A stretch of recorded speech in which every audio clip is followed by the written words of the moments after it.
Hello, আসসালামু আলাইকুম viewers. তো আজকে আমি আড়ি মাছ রান্না করব, মানে ভুনা করব। তো আপনারা আমার সাথে থাকবেন। ভিডিওটা ভালো লাগলে অবশ্যই শেয়ার কমেন্ট লাইক করে দিবেন।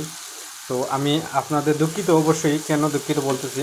তো আমি আগে আপনার যে তেল যখন দেই, সয়াবিন তেল যখন আমি কড়াইতে দেই, তখন আমি কিন্তু আপনাদেরকে ভিডিও করি নাই, ফার্স্ট টাইম ভিডিও করি নাই। তো আজকের ভিডিও, রান্নার ভিডিও বলতেছি। তো তেল দেওয়ার সময় আমি আপনাদেরকে দেখি নাই প্রথম থেকে। তো এর জন্য আমি দুঃখিত প্রকাশ করতেছি। তো আমি তেল দিলাম, দেওয়ার পরে আমি পেঁয়াজ কুচি দিলাম। পেঁয়াজ আপনাদের যতটুকু প্রয়োজন অতটুকু দিবেন। তারপরে আমি দিলাম রসুন বাটা অল্প। তো দেখেন আমাদের আজকের আইড় মাছ রান্নাটা। তো আইড় মাছটা আমি দেখাচ্ছি আপনাদেরকে। এই যে আইড় মাছ, এই আইড় মাছটা বোনা করব। তো আপনারা দেখছেন অবশ্যই আইড় মাছ। তো আপনার সাথে থাকেন। আমি অনেক প্রায় 7 মিনিট থেকে 8 মিনিট থেকে আমি এই পেঁয়াজ কুচিটা কষাইতেছি। আর দিয়ে আমি অবশ্যই অল্প পেঁয়াজ দিয়ে দিই, কারণ এত বেশি পেঁয়াজ ভালো লাগে না, এত মশলা বেশি ভালো লাগে না। এর জন্য কম, যার যতটুকু প্রয়োজন আর কি, যে যতটুকু এলাও করে, যতটুকু ভালো লাগে এটুকু। সবার তো আর একরকম না, বুঝছেন? তো অবশ্যই আমি আপনাদেরকে দেখাচ্ছি। এই যে আমি টমেটো কুচি রাখলাম কেটে কেটে। তো আমি টমেটো কুচিগুলো দিচ্ছি। তো আপনারা সাথে থাকেন, অবশ্যই আপনারা লাইক কমেন্ট শেয়ার করে দেবেন, ভিডিওটা ভালো লাগবে।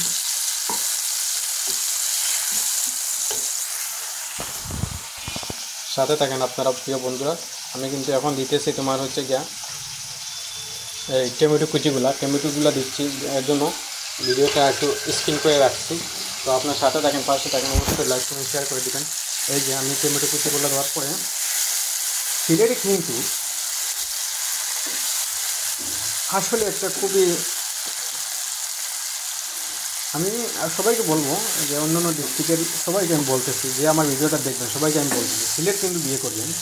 কারণ সিলেটি রান্না যখন আপনি খাবেন, আপনি যাওয়ার মনে চাবে না, বুঝছেন? এর জন্য বলতেছি আপনার সিলেট বিয়ে করবেন।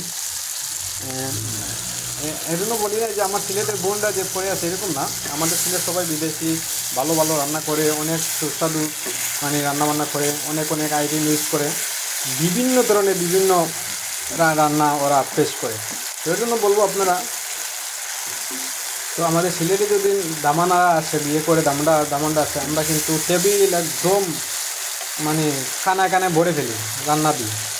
তো এজন্য বলি, সিলেট যে বিয়ে করছে সে অনেক ভাগ্যবান। কারণ সিলেটি রান্না খেতে খুব, এই যে আমি হলুদ বাটা দিলাম, হলুদ দিলাম আমার হাফ চা চামচ। এই যে হলুদ দিলাম হাফ চা চামচ। এখন আমি দিব মরিচ। আপনারা দেখেন আমার কিন্তু স্টেন নাই, এর জন্য একটু কষ্ট হইতেছে। এই যে আমি দিলাম মরিচ বাটা। মরিচ হচ্ছে আমি অল্প খাই, এর জন্য অল্প মরিচ দিচ্ছি। অনেকে আবার যার যতটুকু প্রয়োজন এতটুকু দিয়ে দিবেন। এই যে মরিচগুলো দিলাম, তো মরিচই অল্প দিচ্ছি। এই যে আমি পেস্ট করতেছি, আপনারা দেখেন, সাথে দেখেন। ভিডিওটা শেষ পর্যন্ত দেখবেন সবাই, অবশ্যই আমি আশা করি ভালো লাগবে। কারণ হচ্ছে কি, না দেখলে তো আপনাদের ভালো লাগবে না ভাই। এই যে আমি দিলাম 2টা কাঁচামরিচ দিলাম, দেখছেন? তো যারা যেরকম প্রয়োজন এরকম দিবেন।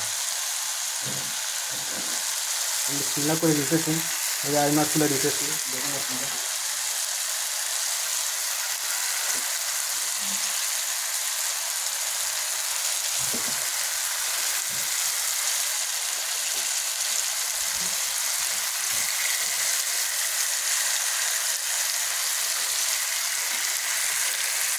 এই যে আমি আই মাছগুলো দিলাম। তো অবশ্যই আপনাদের শেষ পর্যন্ত ভিডিওটা দেখতে হবে, কারণ না দেখলে তো আপনার বুঝবেন না কেমন কালার আসছে, কেমন টেস্ট হয়েছে। তো অবশ্যই আপনার শেষ পর্যন্ত দেখে যাবেন। হ্যাঁ ভাই, সেই ভিডিওটা উপরে টান দিবে না, কারণ হচ্ছে যে আপনারা অবশ্যই ভিডিও দেখলে, অন্য ভিডিও দেখলে আপনার ভিডিও আপনার অন্য মানুষ দেখবে, তো আপনার ভিডিও ফরিতে যাবে। তো ফরিতে যাইতে হলে আপনাকে কী করতে হবে? অন্য ভিডিও দেখতে হবে, বেশি বেশি করে লাইক কমেন্ট শেয়ার করতে হবে, যেমন হিংসা দূর করতে হবে। কারণ ভিতরে যে হিংসা রেখে যদি আপনি আপনি ভিডিও বানান বা ভিডিও করেন, কন্টেন্ট করেন, কিন্তু কখনও কিন্তু সফল হতে পারবেন না। এর জন্য বলবো আমি, সবাই ভিডিও করবেন ঠিক আছে, কন্টেন্ট করবেন ঠিক আছে, কিন্তু আপনি অন্য ভিডিও দেখে আপনাকে ঠেলা দিবেন না, হিংসা করবেন না। হিংসা করলে কখনো আপনি সফলতা অর্জন করতে পারবেন না। এই ধরনের প্ল্যাটফর্মে আপনারা কখনো সফলতা অর্জন করতে পারবেন না। কারণ হচ্ছে যা, সফলতা অর্জন করতে হইলে আপনাকে কী করতে হবে? মাস্টলি আপনি অন্যর ভিডিও দেখতে হবে। অন্য ভিডিও দেখলে আপনি সফল হইতে পারবেন। আমি অন্য ভিডিও দেখলাম, হুট করে উপরে দিয়ে টান দিয়ে ফেললাম, এটা কোনো মানে ভিডিও করা না। তো ওই জন্য বলবো আপনি অন্য ভিডিও দেখবেন।